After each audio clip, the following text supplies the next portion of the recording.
ബഹുമാന്യരെ, ഇന്ന് doctor S K വസന്തൻ്റെ രചനാലോകങ്ങൾ എന്ന വിഷയത്തിൽ അധിഷ്ഠിതമായി അദ്ദേഹം രചിച്ചിട്ടുള്ള പ്രശസ്തമായിട്ടുള്ള ധാരാളം പുസ്തകങ്ങളുടെ ചർച്ചകളുടെ തുടർച്ചയാണ് ഈ പരിപാടി. മാഷിൻ്റെ ഒട്ടുമിക്ക പുസ്തകങ്ങളും വായിക്കാനുള്ള ഭാഗ്യമുണ്ടായ ഒരു വ്യക്തിയാണ് ഞാൻ, നിങ്ങളെപ്പോലെ തന്നെ. എന്നിരുന്നാലും ഞാൻ ഏറ്റവും കൂടുതൽ ആരാധിക്കുകയും ആരാധനയോടെയും കാണുന്ന അദ്ദേഹത്തിൻ്റെ ഏറ്റവും സമ്പുഷ്ടമായ രചന ഞാൻ കാണുന്നത് സാംസ്കാരിക നിഘണ്ടുവാണ്. അങ്ങനെ ഒരു രചന രീതി നമ്മുടെ മലയാളത്തിന് തികച്ചും അന്യമാണെന്നാണ് ഇതുവരെ. മാത്രമല്ല, ഇത്രയധികം വൈജ്ഞാനികമായിട്ട് നമുക്ക് ധാരാളം ഇൻഫർമേഷൻസ് തരുന്ന 2 ഓഡിയോകളിലായിട്ട് ഭാഷാ ഇൻസ്റ്റിറ്റ്യൂട്ട് പ്രസിദ്ധീകരിച്ചിട്ടുള്ള ഈ സാംസ്കാരിക നിഘണ്ടുവാണ്. അതിന് തൊട്ട് മുൻപ് മാഷ് കാൽപ്പാടുകൾ എന്ന പേരിൽ നമ്മൾ നടന്ന വഴികൾ എന്ന പേരിൽ അതേ പുസ്തകത്തിൻ്റെ ചെറിയ രൂപം പ്രസിദ്ധീകരിക്കുകയുണ്ടായി. അത് പിൽക്കാലത്ത് വീണ്ടും പ്രസിദ്ധീകരിച്ചിട്ടുണ്ടെങ്കിലും അതിൻ്റെ വിപുലമായിട്ടുള്ള രൂപമായ സാംസ്കാരിക നിഘണ്ടു ഏവരും കയ്യിൽ കരുതേണ്ടത്, വായനയ്ക്കായിട്ട് എപ്പോഴും ഉപയോഗിക്കേണ്ടതാണെന്നുള്ളതാണ് എൻ്റെ അഭിപ്രായവും എൻ്റെ അനുഭവവും അത് തന്നെ. ഇന്നും ഒരു കഥയോ എന്തെങ്കിലും ഒന്ന് എഴുതണം എന്ന് ഞാൻ ആലോചിച്ചു കഴിഞ്ഞാൽ അത് ഏതെങ്കിലും തരത്തിലായൊരു വിശദീകരണം ആവശ്യമുണ്ടെങ്കിൽ ആദ്യം ഞാൻ റെഫർ ചെയ്യുന്ന പുസ്തകങ്ങൾ ഈ സാംസ്കാരിക നിഘണ്ടുവാണ് എന്ന് പറയുന്നതിൽ എനിക്ക് അഭിമാനമുണ്ട്, സന്തോഷമുണ്ട്. അതുകൊണ്ട് നമ്മുടെ ലൈബ്രറിയിൽ അത്യന്തം സൂക്ഷിക്കേണ്ട ഒരു പുസ്തകമാണ്. അതേ പ്രാധാന്യം തന്നെയാണ് ഇന്ന് നാം ചർച്ച ചെയ്യുന്ന മാഷ് രചിച്ചിട്ടുള്ള ഈ ബൃഹത്തായ നോവൽ. 2 ഓഡിയമാണ് ഈ പുസ്തകം.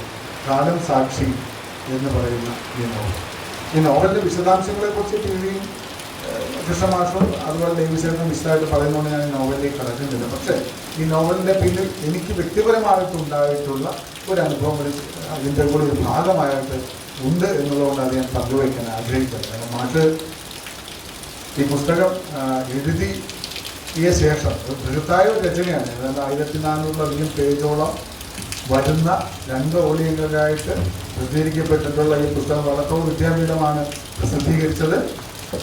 ഇതിൻ്റെ രചന പൂർത്തിയാകുന്ന മുറയിൽ ഇത് കണ്ടശയായിട്ട് പ്രസിദ്ധീകരിക്കണം എന്നൊരു ആവശ്യം മാഷ് ഉന്നയിക്കുകയുണ്ടായി. ഞാൻ അതുമായിട്ട് മാതൃഭൂമിയെയും കലാകൗമുദി അടക്കമുള്ള സാഹിത്യ മാസികകളെ സമീപിക്കുകയുണ്ടായി. ഇത്രയും വലിയൊരു ഗ്രന്ഥത്തെ, നോവലിനെ കണ്ടശയായിട്ട് പ്രസിദ്ധീകരിക്കാൻ നിലവിൽ നമ്മുടെ മാധ്യമ ലോകത്ത് നിന്ന് ആരും തയ്യാറാകുന്നില്ല എന്നുള്ളൊരു സങ്കടകരമായ അവസ്ഥ നിലനിൽക്കുന്നു. ഒരു 20-30 അധ്യായത്തിൽ കൂടുതൽ വരുന്ന ഒരു നോവലുകളും അത്തരത്തിൽ കണ്ടശയായിട്ട് പ്രസിദ്ധീകരിക്കാൻ അവർ താല്പര്യപ്പെടുന്നില്ല എന്നുള്ളതാണ് വസ്തുത. അത് ആരുടെ വേണമെങ്കിലും അങ്ങനെ തന്നെയാണ്. ആ നിൽക്കുന്ന അവസ്ഥയിൽ അത്തരം ചർച്ച മുന്നോട്ട് കൊണ്ടുപോകുമ്പോഴാണ് അത് പുസ്തക രൂപത്തിൽ പ്രസിദ്ധീകരിക്കാനായിട്ട് വള്ളത്തോൾ വിദ്യാപീഠം തയ്യാറാകുന്ന പുസ്തകം അങ്ങനെ പ്രസിദ്ധീകരിക്കപ്പെടുകയുണ്ട്. അപ്പോഴും അതിൻ്റെ പ്രകാശന വേളയിൽ ഞാൻ മാഷിനോടൊപ്പം എടപ്പാട് വെച്ചിട്ടായിരുന്നു ഇതിൻ്റെ പ്രകാശനം നടന്നത്. കോവിഡിൻ്റെ ഒരു സമയം ആയിരുന്നു അത്. ആ സമയത്ത് ഞാനും ഉണ്ടായിരുന്നു. അന്ന് ഞാൻ വാങ്ങിയ പുസ്തകമാണ് ഇപ്പോൾ നിങ്ങൾക്ക് മുന്നിലുള്ളത്. ഇതുകൂടാതെ നമ്മുടെ ലൈബ്രറിയിലും ഈ പുസ്തകം സൂക്ഷിച്ചിട്ടുണ്ട്. ഞാനിത് ഇത്രയും പറഞ്ഞത്, മാഷിനെ പോലെ ഇന്ന് നമ്മൾ നവതി ആഘോഷിക്കുന്ന ഒരാളിൽ നിന്നും ഇത്രയും വലിയൊരു സാഹിത്യ സംഭാവന നമുക്ക് കിട്ടുമ്പോൾ അത് നമ്മൾ എങ്ങനെ ഏറ്റെടുക്കുന്നു എന്നുള്ളതാണ് ഇതിൻ്റെ ഒരു പ്രസക്തി. വായനാലോകം, നമ്മളും കൂടെ ഉൾപ്പെടുന്ന ഈ വായനാലോകം അതെങ്ങനെ ഏറ്റെടുക്കുന്നു എന്നുള്ളതിൻ്റെ ഏറ്റവും വലിയ തെളിവാണ് ആ പുസ്തകം നമ്മളിന്ന് ചർച്ച ചെയ്യുന്നു എന്നുള്ളത്. അപ്പോൾ ചർച്ചയ്ക്ക് വിധേയമാക്കേണ്ട ഒരു പുസ്തകമാണ്. കഥ മാത്രമല്ല, ഒരു നോവൽ മാത്രമായിട്ട് അതിനെ കാണാതെ ചരിത്രപരമായിട്ട് ഏറെ പ്രാധാന്യമുണ്ട്. ഒരു പരിധിവരെ ചരിത്രത്തെ തന്നെ സാക്ഷിയായിട്ട് അടയാളപ്പെടുത്തിക്കൊണ്ട്, അല്ലെ കഥാനായകനായിട്ട് അവതരിപ്പിച്ചുകൊണ്ട് കടന്നു പോകുന്ന ഇത്രയും ബൃഹത്തായ രചനകൾ നമ്മുടെ മലയാളത്തിന് അത്ര പരിചിതമല്ല. എന്നാൽ ഇല്ല എന്ന് ഞാൻ പറയുന്നില്ല എങ്കിൽ കൂടിയും ഈ ആധുനിക കാലഘട്ടത്തിൽ അത്തരം രചനകൾ ഉണ്ടാവുന്നില്ല എന്നുള്ളതാണ്. അവിടെയാണ് വസന്തൻ മാഷിനെ പോലുള്ള ഒരു വലിയ എഴുത്തുകാരനെ നാം രേഖപ്പെടുത്തേണ്ടത്, ചരിത്രം രേഖപ്പെടുത്തേണ്ടതെന്ന് ഞാൻ പറയും. ഇപ്പം ഇന്നത്തെ എല്ലാ സാഹിത്യ മേഖലകളും ഉണ്ടായിരിക്കുന്ന വലിയൊരു മാറ്റം എന്ന് പറഞ്ഞാൽ എന്തെഴുതി കൂട്ടിയാലും അതിനെ സാഹിത്യ രൂപമാണെന്ന് പറയേണ്ട ഒരവസ്ഥയിലാണ് വായനക്കാരെ, അല്ലെങ്കിൽ അംഗീകരിക്കേണ്ട ഒരവസ്ഥ. അത് കവിതയാണെങ്കിൽ ശരി, ആ കവിതയാണെങ്കിൽ അത് എഴുതി പൂർത്തീകരിച്ച് പ്രസിദ്ധീകരിക്കുമ്പോൾ കവി തന്നെ പറഞ്ഞാലേ നമ്മൾക്ക് മനസ്സിലാവുകയുള്ളൂ അത് കവിതയാണ്. അല്ലെങ്കിൽ അത് കവിതയാണെന്ന് ഒരു നിമിഷം വായനക്കാരെ നമ്മൾക്ക് പോലും സംശയമുണ്ടായി. കഥയ്ക്കും അത്തരത്തിലുള്ള രൂപപരിണാമം ധാരാളം സംഭവിച്ച ഒരു കാലമാണ്. മലയാള കഥാപരിസരത്ത് നിന്ന് അപ്രത്യക്ഷമായിരിക്കുന്ന ധാരാളം ഘടകങ്ങൾ. ഇപ്പോൾ ഇന്നത്തെ ഒരു കഥ എവിടെ നിന്ന് തുടങ്ങുന്നു, എവിടെ പോയി അവസാനിക്കുന്നു എന്ന് ലക്ഷ്യമില്ലാതെ പോകുന്നതായിട്ട് നമുക്ക് കാണാം. അതിൻ്റെ ഏറ്റവും വലിയ ദൃഷ്ടാന്തമാണ് നമ്മുടെ സിനിമ എടുക്കാം. ഈ മലയാളം എന്നല്ല ഏത് ഭാഷയിലുള്ള സിനിമ എടുത്താലും പ്രത്യേകിച്ച് മലയാളത്തിൽ അത് എവിടെ തുടങ്ങുന്നു എവിടെ അവസാനിക്കുന്നു എന്ന് ആർക്കും അറിയില്ല. അതിന്റെ ജന്മം എങ്ങനെ, അതിന്റെ കഥയുടെ പരിസരം ഏതൊക്കെ തലത്തിൽ എങ്ങനെയൊക്കെ ബന്ധപ്പെട്ട് നിൽക്കുന്നു എന്നൊന്നും തന്നെ നമുക്ക് പറയാനോ കണ്ടെത്തുവാനോ കണ്ട ശേഷം അത് ആരോടെങ്കിലും പറയാനോ നമുക്ക് പറ്റുന്നില്ല. അപ്പൊ നമ്മുടെ കഥാരീതിക്ക് വലിയ മാറ്റം സംഭവിച്ചിരിക്കുന്ന ഒരു കാലം. ഇത് തന്നെയാണ് സാഹിത്യത്തിൽ സംഭവിച്ചിരിക്കുന്നത്. വലിയൊരു അപജയമാണ്. പക്ഷെ ആ കാലഘട്ടത്തിലും വസന്തൻ മാഷിനെ പോലെ ചില ദിവ്യ നക്ഷത്രങ്ങൾ നമ്മുടെ സാഹിത്യത്തിൽ ഉണ്ട് എന്നുള്ളതിന്റെ തെളിവാണ് ഈ പുസ്തകം. സമ്പൂർണമായിട്ടുള്ള ഒരു കഥാരചന എന്നാണ് ഇതിനെ വിശേഷിപ്പിക്കാൻ ഞാൻ ആഗ്രഹിക്കുന്നത്.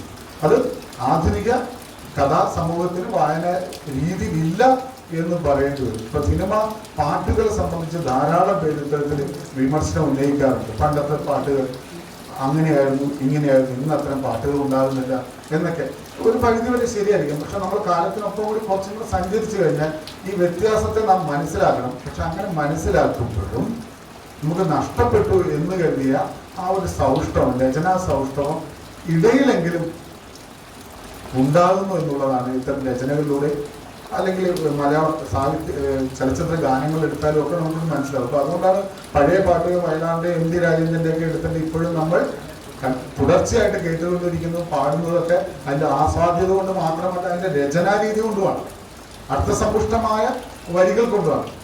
എന്നാൽ ഈ കാലഘട്ടത്തിലേക്ക് വരുമ്പോൾ അങ്ങനെ ഉണ്ടാകുന്നില്ല എന്ന് വെച്ചാൽ ഉണ്ടാകുന്നില്ല. അതുകൊണ്ടായിരിക്കാം നമ്മളിത് അതൊക്കെ ഓർമ്മയിൽ സൂക്ഷിക്കാൻ പറ്റാതെ വരുന്നത്. പെട്ടെന്ന് തന്നെ ഞാൻ നിങ്ങളോട് ചോദിക്കുകയാണ്, ഇപ്പോഴുള്ള ഏതെങ്കിലും ഒരു കവിയുടെ ഒരു കവിത 4 വരി ഒന്ന് കാണാതെ പറയാൻ പറഞ്ഞാൽ ആർക്കും സാധ്യമല്ല. അങ്ങനെ നമുക്ക് ഓർത്തു വെക്കാൻ തക്ക ഉണ്ടാവുന്നില്ല എന്ന് വേണം അങ്ങനെയാണെങ്കിൽ അതിനെ കാണാൻ. അതേസമയം ഈ ആശാന്റെയോ വള്ളത്തോളിലോ 4 വരി കവിത ചൊല്ലാൻ ഇവിടെ ഇരിക്കുന്ന ബഹുഭൂരിപക്ഷം പേരും ഇപ്പോഴും അസാമാന്യമായി കഴിയുമെന്നുള്ളതാണ്. ചലച്ചിത്ര ഗാനങ്ങളിലൊക്കെ അത്തരത്തിലുള്ള പഴയ പാട്ട് വയലാറിന്റെ ഒക്കെ അടക്കം എടുത്തിട്ട് ഇപ്പോഴും നമ്മുടെ ഓർമ്മയിൽ വരുന്നുണ്ട്. പക്ഷെ ഇപ്പോഴും അതുണ്ടാകുന്നില്ലെന്നല്ല, അപൂർവമാണ് എന്ന് മാത്രം. അത്തരം കാവ്യാത്മകമായിട്ടുള്ള ഗാനങ്ങൾ അപൂർവമാണ്, അത് ശ്രദ്ധിക്കപ്പെടുന്നുണ്ട്. അതുപോലെ തന്നെയാണ് സാഹിത്യത്തിലും അത്തരം രചനകൾക്ക് കുറവുണ്ടായിരിക്കുന്നു, ഇടിവുണ്ടായിരിക്കുന്നു എന്ന് പറയപ്പെടുന്നു. മാത്രമല്ല സാഹിത്യ കൃതികൾക്ക് പുരസ്കാരങ്ങൾ കിട്ടിയാൽ മാത്രമേ യോഗ്യതയുള്ളൂ എന്ന തരത്തിലേക്ക് അധപ്പതിച്ചു പോയിരിക്കുന്നു വായന സമൂഹം എന്നും ഒരു പരിധിവരെ നമുക്ക് കാണുവാൻ കഴിയും. ഒരു പുരസ്കാരം അല്ലെങ്കിൽ അത്തരത്തിൽ ഏതെങ്കിലും ഒരു സംവിധാനം അംഗീകരിച്ചാൽ മാത്രമേ ആ കൃതിക്ക് മേന്മയുള്ളൂ, ആ കൃതി നല്ലതാകുന്നു എന്നുള്ളതിലുള്ള ഒരു ബ്രാൻഡിങ് ആണ് അവിടെ നടക്കുന്നത്. ഒരു എഴുത്തുകാരൻ തന്നെ വീണ്ടും വീണ്ടും പല അവാർഡുകൾക്കായിട്ട് പരിഗണിക്കപ്പെടുന്ന അയാൾ ബ്രാൻഡ് ചെയ്യപ്പെടുന്നിടത്താണ്. അയാളുടെ കൃതി നല്ലതാണ് എന്നതിനർത്ഥമില്ല. നല്ല എത്രയോ കൃതികൾ മാറ്റി വെച്ചിട്ടായിരിക്കും ആ ബ്രാൻഡിന് മാത്രം അവാർഡ് കൊടുക്കാൻ ശ്രമിക്കുന്നത്. അപ്പൊ പുരസ്കാരങ്ങൾ കിട്ടിയാലേ അത്തരത്തിൽ ചർച്ച ചെയ്യപ്പെടുകയുള്ളൂ, അത്തരത്തിൽ നല്ല കൃതിയായിട്ട് പരിഗണിക്കപ്പെടുന്നുണ്ട് എന്നാണ് നമ്മൾ കണക്കാക്കുന്നതെങ്കിൽ നമ്മുടെ വായനാ രീതിക്ക് എവിടെയോ വലിയ അപകടം സംഭവിച്ചിട്ടുണ്ട്. അത് മാറേണ്ട. ഇതിനൊക്കെ ഏറ്റവും നല്ല മറുപടിയാണ് വസന്തൻ മാഷിന്റെ ഈ കാലം സാക്ഷിന് എനിക്ക് പറയാൻ മടിയില്ല. കാരണം കാലത്തിനോട് സംസാരിക്കുന്നുണ്ട്, കാലമാണ് കഥാനായകൻ എന്ന് വേണമെങ്കിൽ പറയാം, ചരിത്രത്തിനോട് സംവദിക്കുന്നുണ്ട്. ഒരേ ഘട്ടത്തിൽ തന്നെ പുതിയ വായനക്കാരനെയും അല്ലെങ്കിൽ മുൻപുണ്ടായിരുന്ന വായനക്കാരെയും സന്തോഷിപ്പിക്കുന്ന രീതിയിൽ തന്നെ അല്ലെങ്കിൽ ആസ്വദിപ്പിക്കുന്ന രീതിയിൽ തന്നെ ആ കഥാകഥനം, അത് തന്നെ സ്വാഭാവികമായിട്ടും വസന്തൻ മാഷിനെ പോലുള്ള ഒരു ശില്പിയുടെ കയ്യിലേക്ക് തൂലിക കൊടുത്തിട്ട് അതെങ്ങനെ രീതിക്ക് അവതരിപ്പിക്കണമെന്ന് പറയേണ്ട കാര്യമില്ല. കാരണം അദ്ദേഹത്തെ പോലെ ഇത്ര നിപുണനായ ഒരാൾക്ക് അത് അസാധ്യമായിട്ട് കഴിയുന്ന ഒന്ന് തന്നെയാണ്. നമ്മളതിൻ്റെ യാതൊരു വിമർശനമില്ല. അത്തരത്തിൽ ശ്രദ്ധിക്കപ്പെടേണ്ട, ചർച്ച ചെയ്യപ്പെടേണ്ട, കാലാതീതമായിട്ട് ചർച്ച ചെയ്യപ്പെടേണ്ട ഒരു നോവലായിട്ടാണ് ഈ കാലം സാക്ഷി എന്ന കഥയെ എനിക്ക് മനസ്സിലാക്കാൻ കഴിഞ്ഞിട്ടുള്ളത്. നമ്മുടെ സാഹിത്യ ലോകവും അല്ലെങ്കിൽ വായനാ ലോകവും അതിനെ അങ്ങനെ എടുക്കുമ്പോഴാണ് അത് അദ്ദേഹത്തിന് കൊടുക്കുന്ന ഏറ്റവും വലിയ അംഗീകാരമായിട്ട് മാറുന്നുള്ളൂ എന്ന് ഈ അവസരത്തിൽ പറഞ്ഞുകൊണ്ട് ഞാൻ ഈ പരിപാടിയുടെ ഔപചാരികമായിട്ട് ഉദ്ഘാടനത്തിന് വേണ്ടി നമുക്ക് ഏവർക്കും പ്രിയങ്കരനും എഴുത്തുകാരനും മുൻ സാഹിത്യ അക്കാദമി സെക്രട്ടറി കൂടിയായിട്ടുള്ള ഡോക്ടർ PV കൃഷ്ണനായ സാറിനെ ക്ഷണിക്കുകയാണ്. നന്ദി മാഷെ. വിശദമായി തന്നെ പുസ്തകത്തെക്കുറിച്ചും വസന്ത മാഷിൻ്റെ സാഹിത്യ സംഭാവനകളെക്കുറിച്ചും നമ്മോട് സംസാരിക്കുകയുണ്ടായി. തീർച്ചയായിട്ടും മാഷ് പറഞ്ഞ വാചകങ്ങൾ ഇവിടെ ഇരിക്കുന്ന പലരെയും ഈ പുസ്തകം ഒരുപക്ഷെ വായിക്കുവാൻ പ്രേരിപ്പിക്കുമെന്നുള്ളത് വളരെ സന്തോഷകരമായ കാര്യമാണ്. ചരിത്രത്തോട് കുറച്ച് താല്പര്യമുള്ളവർക്കാണെങ്കിൽ ഒന്നും കൂടി നന്നായിരിക്കും ഈ പുസ്തകം. അല്ലെങ്കിൽ തന്നെയും കഥ എന്നുള്ള രീതിയിൽ വായിച്ചു പോകാനും എളുപ്പമാണ്. അതേ സമയം തന്നെ കഥാ പരിസരത്തോടും അതുപോലെ ചരിത്രത്തോടും നീതി പുലർത്തി പോകുന്ന ഈ പുസ്തകം മാഷ് പറഞ്ഞ പോലെ സംഭവിക്കട്ടെ, കാലത്തിന് അതീതമായി വായിക്കപ്പെടട്ടെ എന്ന് ഞാനും ആഗ്രഹിക്കുന്നു. ഈ പുസ്തകത്തിൻ്റെ ഈ കവർ പേജ് മാഷിൻ്റെ ചെറുമകളാണ് വരച്ചിരിക്കുന്നത് എന്നുള്ളൊരു പ്രത്യേകത. അതെ, ഈ ഇൻഫർമേഷൻ ഞാനിങ്ങനെ ഇടയ്ക്കിടയ്ക്ക് പറയുന്നുണ്ട്. ആർക്കിടെക്ചറാണ് ആ കുട്ടിയാണ് ഈ പേരിനെ അർത്ഥവത്താക്കും വിധം ഈ കവർ പേജിനെ വരച്ച് ഇത്തരത്തിൽ ഒരു സൃഷ്ടി നടത്തിയത്. അതും അഭിനന്ദനാർഹം തന്നെയാണ്. അങ്ങനെ ഏറെ പ്രത്യേകതകൾ ഒരുപക്ഷെ മാഷിൻ്റെ സാഹിത്യ സംഭാവനകളിൽ ഉള്ള ഒരു പുസ്തകമാണ് കാലം സാക്ഷി എന്നുള്ളതാണ് സത്യം. ഇനി മുഖ്യപ്രഭാഷണമാണ്. മറ്റാരുമല്ല മുഖ്യപ്രഭാഷണം നിർവഹിക്കുന്നത്. നമുക്ക് ഏവർക്കും പ്രിയങ്കരനും സാഹിതിയുടെ സഹയാത്രികൻ കൂടിയായിട്ടുള്ള ഡേവിസ് ഏട്ടനാണ്. നിങ്ങൾക്ക് എല്ലാവർക്കും പരിചിതൻ തന്നെയാണ്. ഡേവിസ് ഏട്ടൻ്റെ മുഖ്യപ്രഭാഷണത്തിലേക്ക് കടക്കാം. നന്ദി ഡേവിസ് ഏട്ട. വളരെ വിശദമായ പ്രതിപാദനം തന്നെയായിരുന്നു. ഒരുപാട് ചരിത്ര മുഹൂർത്തങ്ങൾ ഡേവിസ് ഏട്ടൻ നോവലിൽ പ്രതിപാദിച്ചിട്ടുള്ളതും അല്ലാത്തതുമായിട്ടുള്ളത് നമ്മുടെ ശ്രദ്ധയിൽ കൊണ്ടുവന്നിട്ടുണ്ട്. ഒരു കാര്യം പറഞ്ഞത് വളരെ ശ്രദ്ധേയമായിട്ടുണ്ട്. ഈ വൈക്കം സത്യാഗ്രഹത്തോടനുബന്ധിച്ച് രാമയാടിത്തേവരുടെയൊക്കെ ചരിത്രം ഇപ്പോഴാണ് കാലം വായിക്കുന്നുള്ളൂ, അല്ലെങ്കിൽ ആൾക്കാർ അറിയുന്നുള്ളൂ എന്നുള്ളൊരു യാഥാർത്ഥ്യമാണ്. രാമൻ ഇളയത് സത്യാഗ്രഹത്തിൽ പങ്കെടുത്തതിനെ തുടർന്ന് അദ്ദേഹത്തിൻ്റെ കണ്ണുകളിൽ ചുണ്ണാമ്പ് തേച്ചപ്പോൾ രാമയാടിത്തേവരുടെ കണ്ണുകൾ ചുഴന്നെടുക്കുകയായിരുന്നു ചെയ്തത്. അത് ചരിത്രമേ അത് രേഖപ്പെടുത്താൻ മറന്നുപോയി എന്നുള്ളതാണ്. പിൽക്കാലത്താണ് ആ ചരിത്രം കൊണ്ടതിന് ശേഷം അതിനെ തുടർന്നാണ് അദ്ദേഹം കൊല്ലപ്പെടുന്നതും മരിക്കുന്നതും ഒക്കെ. ഈ അടുത്ത കാലത്താണ് അദ്ദേഹത്തിൻ്റെ സ്മാരകം വൈക്കത്തേക്ക് കയറുന്നതിന് മുമ്പ് തന്നെ ശ്രീ മമ്മൂട്ടിയുടെ നാട്ടിലാണ് ഇദ്ദേഹം ജനിച്ചത്. അവിടെ ഒരു തുടുത്ത് പോലെ ഒരു സ്ഥലമുണ്ട്. ആ സ്ഥലത്താണ് അമ്മയുടെ വീടിരുന്നത്. അവിടെയാണ് അവിടെ ഒരു MLA നേതൃത്വത്തിൽ സ്മാരകമൊക്കെ ഉണ്ടാക്കിയിട്ടുണ്ട്. അദ്ദേഹത്തിൻ്റെ മകൻ പ്രഭാകരൻ ഈ അടുത്ത കാലത്താണ് മരിച്ചത്. ഒരു 3-4 മാസങ്ങൾക്ക് മുമ്പ് മാത്രമാണ് മരിച്ചുപോയത്. അപ്പോൾ ഈ ചരിത്രങ്ങളൊക്കെ എത്രയോ ഇങ്ങനെ ഉറങ്ങിക്കിടക്കുന്നുണ്ട് നമ്മുടെ മണ്ണിൽ, നാട്ടിൽ എന്നുള്ളതാണ് യാഥാർത്ഥ്യം. ഇത്തരം ചരിത്രങ്ങൾ ഒരു ചരിത്ര അന്വേഷിക്കും മാത്രമാണ് പെട്ടെന്ന് പോയി കണ്ട് കേട്ട് പഠിച്ച് പറയാൻ കഴിയുന്നുള്ളിടത്താണ് അതിനെ കഥാരൂപത്തിൽ വസന്ത മാഷ് അവതരിപ്പിക്കുന്നതും സഹൃദയരായ എല്ലാവർക്കും മനസ്സിലാക്കത്തക്കവണ്ണം വായിക്കത്തക്കവണ്ണം അത് ഈ തരത്തിൽ അവതരിപ്പിച്ചു കൊണ്ടുവരും. അപ്പോൾ ഏറ്റവും വായനാസുഖം തരുന്നതെന്ന് ഡേവിസേട്ടനോട് ആവർത്തിച്ച് പറയുകയുണ്ടായി. അപ്പം നമ്മൾ ചരിത്രാന്വേഷികൾ ആകണമെന്നില്ല.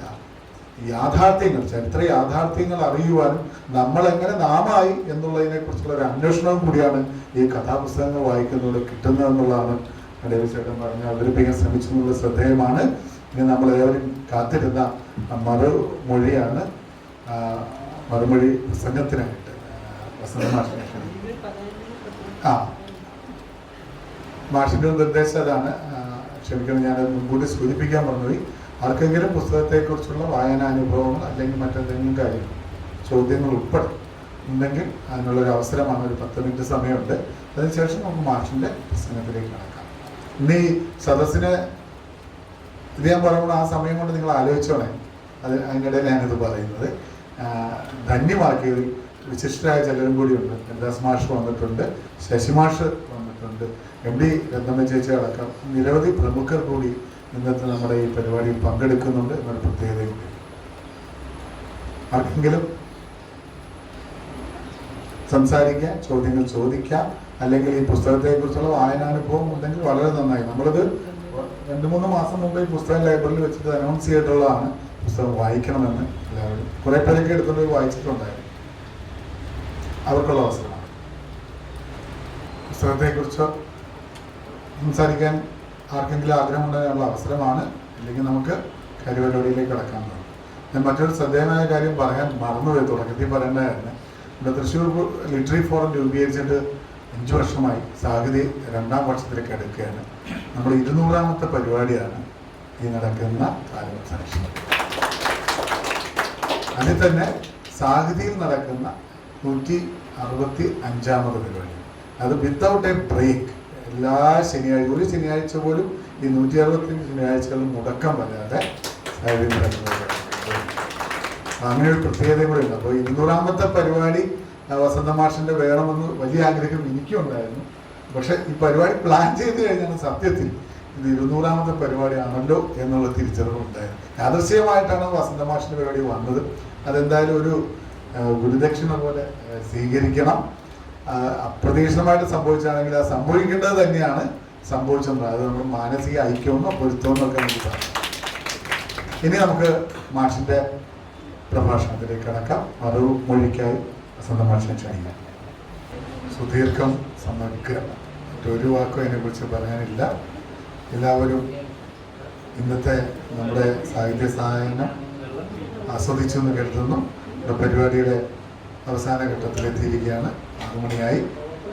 ഈ പരിപാടിയിൽ പങ്കെടുത്ത് പരിപാടി ഉദ്ഘാടനം നിർവഹിച്ച PV കൃഷ്ണൻ നായർ സാറിനും മറുമൊഴിയിലൂടെ നമ്മളെ അഭിസംബോധന ചെയ്ത SK വസന്ത മാഷിനും മുഖ്യ പ്രഭാഷണം അവതരിപ്പിച്ചുകൊണ്ട് പുസ്തകത്തെക്കുറിച്ച് വിശദമായി സംസാരിച്ച ED ഡേവിസ് ചേട്ടനും ഈ പരിപാടിയുടെ ആമുഖ പ്രഭാഷണം ഗംഭീരമായി നിർവഹിച്ച രാജ്കുമാരി ടീച്ചറിനും ഒപ്പം സദസ്സിലുള്ള എല്ലാ വിശിഷ്ടരായ വ്യക്തികൾക്കും സ്നേഹിതർക്കും തൃശ്ശൂർ ലിറ്റററി ഫോറത്തിൻ്റെയും സാഹിതിയുടെയും പേരിൽ നന്ദി രേഖപ്പെടുത്തുന്നു. നന്ദി, നമസ്കാരം. നമ്മുടെ പരിപാടി ഇന്ന് അവസാനിക്കുകയാണ്.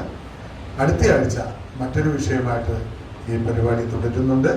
അത് തൃശ്ശൂർ പേര് വൃത്താന്തത്തിൻ്റെ 11ാം അധ്യായമാണ്. അടുത്ത ആഴ്ച നമ്മുടെ തൃശ്ശൂരിൻ്റെ അറിയപ്പെടാത്ത ചരിത്രത്തിലേക്കുള്ള വ്യക്തിനേട്ടവുമായി ശ്രീ ജോയ് ചിറമേലും ഇരിങ്ങാലക്കുട മാഹാത്മ്യവുമായിട്ട് കേരളവർമ്മ പഴശ്ശിരാജയുടെ ഇപ്പോഴത്തെ തലമുറയിലുള്ള പഴശ്ശിരാജ 5ാം തലമുറയാണ്. അദ്ദേഹത്തിൻ്റെ പേര് കേരളവർമ്മ പഴശ്ശിരാജ എന്ന് തന്നെയാണ്.